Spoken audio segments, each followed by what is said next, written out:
네, 인사드리겠습니다. 비바 리퍼블리카의 임성균입니다. 네, 그, 제가 이렇게 많은 분들을 모시고 세션을 하는 게 처음이라 가지고 제 나름대로 긴장 풀고 시작했습니다. 네, 우선은 솔직하게 말씀드리면 저희는 SDN을 1월부터 시작을 했고요. 네, 1월부터 시작을 했고요. 지금 현재까지 아직 6개월 정도의 경험치를 쌓고 있는 상태입니다. 네, 그럼에도 불구하고 포티넷 코리아 측에서 저희가 만들어낸 사례에 공감을 해주시고 이렇게 공유할 기회를 만들어 주셔가지고 먼저 감사 인사부터 올리겠습니다. 네, 네, 목차는 다음과 같습니다. 저희도 아직 적용한 지 얼마 되지 않았지만 저희가 만들어낸 사례를 기준으로 말씀드리려고 하고 있습니다. 그 셰프분들이 새로운 식재료를 발견을 하시면 이것저것 맛보시고 테스트 해보시고 결과론적으로는 이제 맛있는 음식을 만들어내는 것처럼 저도 SDWN이 그런 거라고 생각을 했고 제가 어떤 것을 만들 건가에 대해서 포커싱을 해가지고 전달을 드리도록 하겠습니다. 우선 운부터 띄우려고 했는데요. 네, 요즘 핫한 GPT가 있어가지고 SDN이 뭔지 한번 물어봤습니다. 기존의 웬 기술과 달리 소프트웨어 기반으로 네트워크 관리하는 제어 기술이라고 하네요. 그리고 다양한 인터넷 연결을 통합할 수 있고, 그다음에 네트워크 성능을 최적화할 수 있고, 그다음에 그걸 통해서 비용 절감과 관리 운영 효율성을 향상할 수 있다. 네. 근데 이제 GPT가 좀 많은 것을 빠르게 정리를 해줬는데 제가 원하는 거는 이런 개념들을 하나로 아우르는 개념들이었습니다. 그게 제 나름대로의 기준은 무엇인가 하면 SDN은 기존 방식이랑 뭐가 다를까라고 고민했을 때 목적지 기반의 라우팅이냐 품질 기반의 라우팅이냐 그거를 기반으로 패킷을 전달하는 익스트 인터페이스를 선택하는 기준이다라고 생각을 했습니다. 그래서 기존의 방화벽에서 디폴트 라우팅을 인터페이스 2개를 걸고 코스트를 동일한 호흡을 줬을 때 ECMP 기준으로 액티브 정도는 쓸 수는 있습니다. 근데 다만 그는 장비단에서 일어난 일이고 외부의 네트워크 환경의 변화에 따라서 익스트 인터페이스를 선택할 수 있는 기준이 안 됩니다. 근데 SD-WAN을 적용을 하면 외부에 있는 SD-WAN 멤버로 있는 인터페이스가 출발지가 돼서 공통의 타겟의 네트워크 품질을 지속적으로 체크를 해가지고 이제 둘 중에 좀 더 품질이 좋은 쪽으로 패킷을 전달하게 됩니다. 그래서 뭐 한 줄로 표현하면 이제 기존의 라우팅 방식은 이제 나무를 보는 거고, 그다음에 SDN은 숲을 본다. 이렇게 표현하고 싶습니다. 네, 그러면 품질 기반 라우팅이 어떤 건데?라고 좀 생각을 해봤을 때, 좀 이해에 도움을 좀 드리고자 실제 솔루션에서 설정하는 내역을 오른쪽에다가 좀 적어놨거든요. 그래서 실질적으로 SDN 멤버로 있는 요 인터페이스가 이제 제가 타겟으로 정한 뭐 IP가 될 수도 있고 웹이 될 수도 있습니다. 그 타겟을 기준으로 오른쪽에 퍼포먼스 SLA와 같이 품질을 지속적으로 체크를 합니다.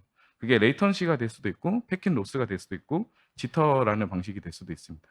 근데 이제 이 중에서 장표를 보시면 여기 SLA 타겟이 제가 10ms로 지정을 해놓습니다. 그러면은 제가 SLA라는 품질 기준으로 10ms라고 지정을 했기 때문에 좀 장표가 좀 잘못됐는데 30mm로 하겠습니다. 40mm로 하겠습니다.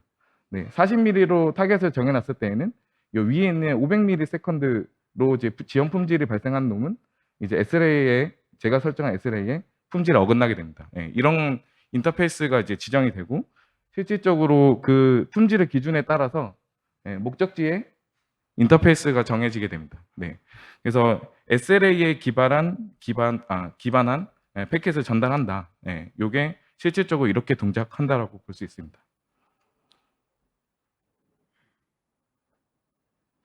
그러면 다시 돌아가서 GPT가 아까 한 3가지 정도의 효과를 얘기를 했는데요. 그러면 SDN을 가지고 이제 요 3가지 기능을 다시 한번 설명을 해보겠습니다. 각각의 웬 인터페이스는 SDN이나 상위 레이어에 좀 포함돼가지고 실제로는 네트워크의 전체를 뭐 다 연동한다 이런 개념보다는 SD-WAN에 멤버로서 포함이 다 돼서 이거를 SDN이라는 오버레이에 있는 상위 기술을 이용해서 품질을 선택해서 이제 그 네트워크 선택을 하게 됩니다. 그러면서 이제 뒤에 아마 SDN 그 전화하는 방법도 같이 적어놨는데 손쉽게 멤버를 통합을 할 수 있습니다. 그래서 전용선이 됐던 LTE의 익스텐더를 이용한 LTE 회선이 됐던 그거를 멤버로 추가를 해가지고 SDN 기반하에 네트워크를 처리를 할 수 있습니다. 네, 그걸 기반해서 보면 다양한 인터넷 연결 통합이다. 네, 그리고 아까 말씀드렸다시피 SLA에 기반한 패킷 처리를 하기 때문에 품질이 낮았을 때 지연을 회피할 수 있고 그 다음에 그에 따라서 우선순위를 정하게 할 수 있는 SDN 룰을 설정할 수 있습니다. 그리고 더 추가적으로 멤버가 계속 통합이 되기 때문에 대역폭을 저희가 마음대로 증설을 해서 1G부터 뭐 10G까지 제가 늘리고 싶은 만큼 스케일 아웃으로 활용을 가능하다고 제가 생각을 했습니다. 네, 그걸 통해서 네트워크 성능이 최적화되었다. 네.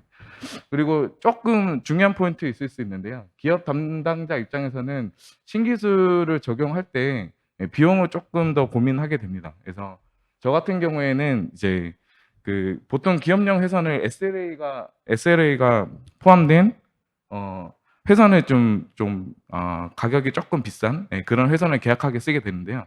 근데 지금 SDN 기술을 보면은 SLA라고 하는 그런 품질 기반의 그 서비스를 제공하기 때문에 SLA가 이미 기술적으로 구현이 된 상태라고 판단했습니다. 그러면 조금 더 비싼 SLA 포함된 회선 말고 SLA가 포함되지 않은 좀 저렴한 회선을 물리적으로 여러 개를 선택을 해가지고 SDN으로 멤버로 투입을 시키고 그렇게 해서 트래픽을 처리하면 되겠구나라고 생각을 했고 실질적으로 금액 기준으로 봤을 때에는 회선 비용을 96% 정도 절감을 했던 사례가 있습니다.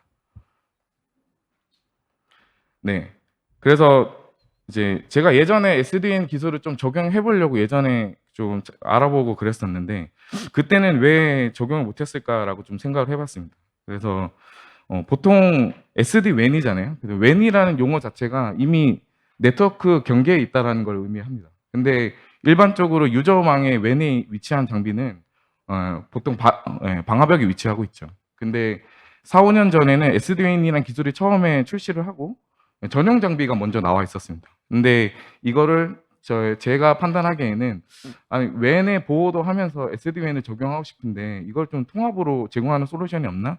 약간 이런 느낌을 좀 받았고 제가 이렇다 명분을 못 찾고 적용을 못 했었던 것 같습니다. 네. 그래서 그 포티넷에 지금 몇 년 동안 좀 사용을 했었는데 어느샌가 그 피처에 SDN이라는 게 생겼더라고요. 그래서 그 케어 라이센스를 사용하면 약간 무료로 SDN을 활용할 수 있다. 약간 이런 느낌으로 좀 받아들였고 네. 우연치 않게 좀 세션을 다니다가 포티넷이 SDN이 얼마나 진심인가 에 대해서 좀 공유드릴 수 있는 자료가 있어서 가져왔고요. 포티넷은 본격적으로 2019년도에 SDN을 지원하는 에이직을 칩셋을 생산을 했고 소규모 사이트부터 대규모 사이트까지 늘려나갔던 걸로 저는 확인을 했습니다. 그래서 저 같은 경우에는 좀 무료로 이런 솔루션들을 제공했기 때문에 저는 좀 감사하게 생각하고 있는 편이고요. 네. 그래서 SDN을 역사를 봤을 때 기존에 SDN이 먼저 있고 보안이 추가된 개념보다 보안이 먼저 있는데 SDN이 추가된 개념 이런 것들이 지금 시장의 선택을 받았다라고 저는 판단을 했습니다. 네, 그래서 제가 경험치가 없었기 때문에 이제 이것저것 좀 테스트해볼 사이트를 좀 찾았고요. 네, 그게 지금 요 장표인데요. 우선은 SDN만 초기에 적용을 하면 이제 ISP는 한 개지만 액티브 스탠바이로 쓰고 있는 이 회선을 일단은 통합할 수 있겠다라고 고민을 좀 해봤고, 이 WAN 회선 두 개를 이제 SDN 통해서 액티브 구조로 한번 바꿔보자라고 시도를 했고, 그다음에 기존에 이제 둘 중에 하나만 쓰던 회선을 SDN으로 통합을 해가지고 이제 액티브 회선으로 구조를 바꿨습니다. 그래서 이때까지만 해도 저는 이제 SDN 룰 여기 지금 겹쳐서 좀 그런데 SDN 룰의 옵션이 4가지 정도 되거든요. 이때까지는 좀 이해도가 조금 부족했어가지고 기본 정책으로 액티브를 구현을 했었습니다. 그래서 기본 정책은 그냥 로드 밸런싱 기반으로 트래픽을 균등하게 처리를 하게 되고요. SDN 옵션을 쓰게 되면 제가 원하는 품질 기반으로 해서 옵션을 이제 제 커스터마이징해서 원활한 트래픽을 처리할 수 있도록 설정할 수 있습니다. 네, 그 다음에 사이트를 좀 찾아봤습니다. 그래서 이제는 조금 더 SDN의 활용성에 맞게 사이트를 찾았는데 요번에는 ISP가 두 가닥인 회선 사이트를 찾았습니다. 그래서 근데 여기 요 사이트도 ISP 회선이 두 개지만 액티브 스탠바이로 좀 구축을 돼서 요거를 SDN으로 좀 바꿔볼까 했고요. 그 앞에 쪽에 그냥 ISP1 회선의 SDN 구축하는 방식과는 동일합니다. 그냥 회선만 ISP가 다른 것뿐이고 그렇게 됐을 때 이제 기존에는 한쪽으로만 흐르고 ISP 2번 회선이 백업이던 그런 상황에서 SDN으로 묶고 그다음에 액티브로 전환을 시켰습니다.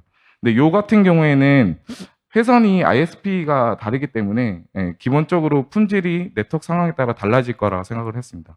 그래서 이때부터는 SDN 룰에 대해서 좀 고민을 했고 맥시마이즈드 밴드위스라는 옵션을 사용을 했습니다.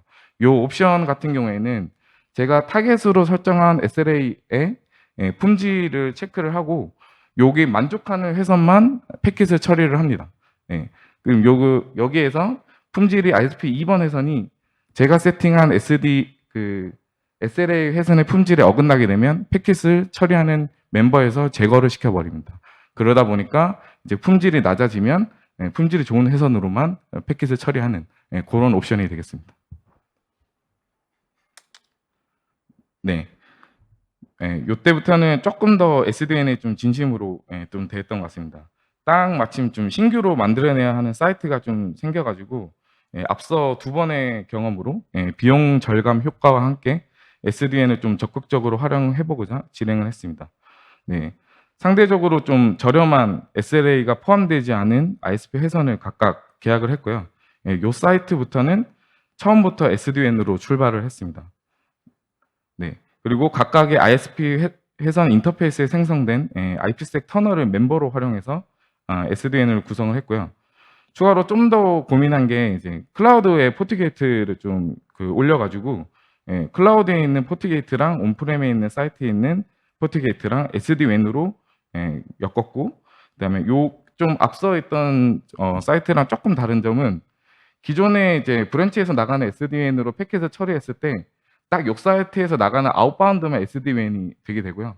만약에 돌아오는 리턴 패스에 대해서 SDN이 없는 솔루션인 경우에는 SDN이 적용되지 않는 패스였는데 똑같이 포트게이트로 SDN을 양방향으로 걸었기 때문에 여기서 돌아오는 것도 품질 기반하에 돌아오고 여기서 나가는 것도 품질 기반하에 나가는 구조로 변경을 했습니다. 네. 요즘 오니까 이제 이것저것 제가 시도해 보려고 그냥 사이트를 SDN으로 다 돌려버렸는데 제가 좀 마음에 좀 안정을 좀 찾고자 그 회선 품질 테스트와 함께 어떻게 잘 넘어가는지 테스트를 좀 해봤습니다. 실질적으로 이슈가 발생했을 때 제가 신경 쓰지 않아도 품질이 좋은 곳으로 선택돼서 자동으로 스위칭되는 구조를 좀 테스트 해봤고요.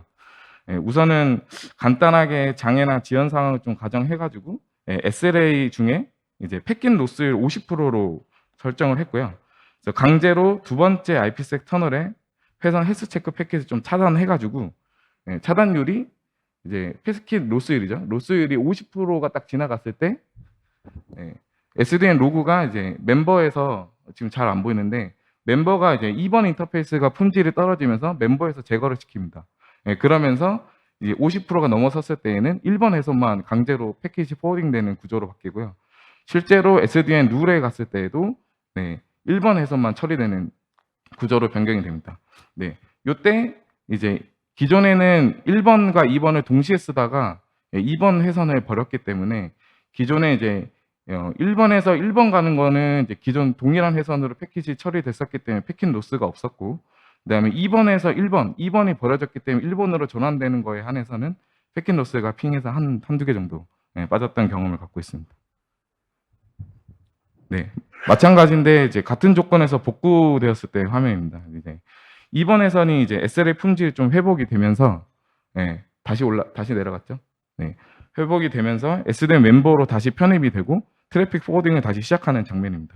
이때부터는 다시 이제 1번과 2번 회선이 둘 다 선택되어 처리되도록 변경이 되었습니다. 네, 지금까지 좀 각각의 사이트들을 이것저것 좀 도전해가지고 단계별로 좀 경험치를 쌓아서 현재는 각 데이터 센터에 메인으로 보안 검수하는 그 데이터 센터가 있고요. 그 수행하는 방화벽을 기준으로 각각의 브랜치에 흩어져 있는 사이트들을 SDN으로 확대하여 통합했습니다. 그래서 엔드포인트들에 있는 사용자 단말들을 이제 SD-WAN으로 통합을 시켰고요. 그다음에 여기가 가장 중요한 포인트이기 때문에 강제적으로 ISP 회선을 하나 더 추가했습니다. 그래서 모든 브랜치 사이트는 SD-WAN의 품질 기반화에 트래픽이 몰리고 아웃바운드의 시큐어 프로파일 기능들이 다 검수가 된 상태에서 SD-WAN으로 ISP 2개로 이제 아웃바운드가 나가게끔 처리했습니다. 지금 이제 과도기 중에 있는데요. 이쪽에서도 아까 말씀드렸던 테스트 환경처럼 이제 똑같이 SDN으로 양방향으로 전환할까 고민 중에 있습니다. 네. 이쯤 왔으면은 SDN을 어떻게 전환할 수 있을지가 좀 궁금해 하실 수도 있을 것 같아가지고 제가 조금 적어봤고요. 네, 몇 개의 사이트를 좀 SDN으로 전환하면서 최소 단절로 어떻게 하면 SDN으로 전환할까 요거를 좀 적어봤고 전환할 때 몇 가지 제약사항이 있습니다. 네. 기존에 이제 SDN은 사실 회선 여러 개를 통합한 개념이기 때문에 여분의 회선이 좀 필요합니다. 그렇다 보니까 만약에 포트 2개 2번, 3번이 언트러스트라는 존에 귀속이 돼서 한쪽으로만 쓰고 있던 환경을 SDN으로 전환하고 싶다라고 했을 때에는 이제 요 스탠바이에서는 어차피 트래픽을 처리하고 있지 않기 때문에 얘부터 SDN으로 전환을 준비를 합니다. 네, 그래서 SDN 멤버로 활용할 백업 인터페이스의 종속성을 제거해야 됩니다. 그 케이스가 이제 이 인터페이스에 폴리시가 걸려 있다. 네, 그 다음에 이 인터페이스의 시큐리티 존의 멤버로 들어가 있다. 또 그 다음에 이 스태틱 라우트가 SDN으로 전환할 라우팅이랑 동일하다라고 했을 때에는 종속성을 다 제거해주는 작업을 해야 됩니다. 예를 들어서 3번 포트에 들어가 있던 이런 설정들을 다 빼줘야 되는 거예요. 그래서 다 빼주고 나면 이제 SDN 멤버에 비로소 노출이 되게 됩니다. 네. 그래서 근데 좀 이것저것 테스트 하다 보니까 예외적으로 IPsec 인터페이스는 사실 SDN 하위에 있는 언더레이 인터페이스라서 종속성은 없는 것 같더라고요. 그리고 스태틱 라우트는 이제 SDN으로 태울 라우팅이랑 3번 인터페이스의 라우팅이랑 동일하지만 않으면 동일하게 종속성 없이 멤버로 활용이 가능합니다. 네, 이렇게 해서 이제 종속성을 없앴다는 가정하에 3번 인터페이스를 SD-WAN으로 귀속을 시키고요. 동일하게 이제 패킷을 전달할 게이트웨이를 입력을 하고 SDN을 생성을 합니다. 네, 그리고 그 사전에 기존에 그 걸려있던 이제 정책들을 마이그레이션 해줘야 됩니다. 그 사유는 트래픽을 이제 라우팅을 통해서 이렇게 넘길 거예요. 그래서 트래픽이 이렇게 넘어갈 건데 그러면 폴리시가 기존에 생성이 돼 있어야 좀 스무스하게 트래픽을 처리하면서 넘어갈 수 있습니다. 그래서 기존에 제가 언트러스트라는 존을 SD-WAN 존으로 바꿔야 되기 때문에 방향성이 언트러스트로 가는 모든 정책들을 SD-WAN 언트러스트로 마이그레이션 시켜줍니다. 그러면 스무스하게 트래픽이 전환될 때 동일한 품질이랑 동일한 시큐어 검수를 통한 품질까지 유지하면서 넘어갈 수가 있습니다. 네. 그 다음 장표고요. 동일하게 이제 기존에 이제 앞에 있던 폴리시까지 다 준비가 되면 라우팅만 기존에 2번 회선으로 가던 거를 SDN 언트러스트로 넘깁니다. 이때 이제 SDN 언트러스트는 3번만 포함되어 있던 SD-WAN이고요. 그럼 트래픽이 자동으로 이제 SDN 통해서 이렇게 검수가 돼서 트래픽이 전환이 되게 됩니다. 이때까지 오면 이미 SDN은 거의 90% 이상 전환이 끝난 거고요. 네, 나머지 2번 포트도 SDN으로 확대를 시킵니다. 그래서 동일하게 그 포트 2번에 귀속돼 있던 모든 정책이랑 이제 종속성을 없애는 작업을 동일하게 하고 멤버로 추가를 하면 SD-WAN에 귀속이 되게 됩니다. 네, 이때는 이제 트래픽만 SD-WAN으로 넘겼기 때문에 제가 아까 말씀드린 그 SD-WAN 룰의 이해도가 없었을 상태에는 기본적으로 이제 폴리시의 맨 하단에 깔린 것처럼 로드 밸런싱 알고리즘이 적용된 게 기본으로 처리가 됩니다. 네, 그래서 액티브로 사용이 되게 되고요. 네, 그다음에 이제 해야 될 게 기업에서 사용하고 있는 트래픽들을 기본적으로 중요도가 판단했다는 가정하에 접근을 합니다.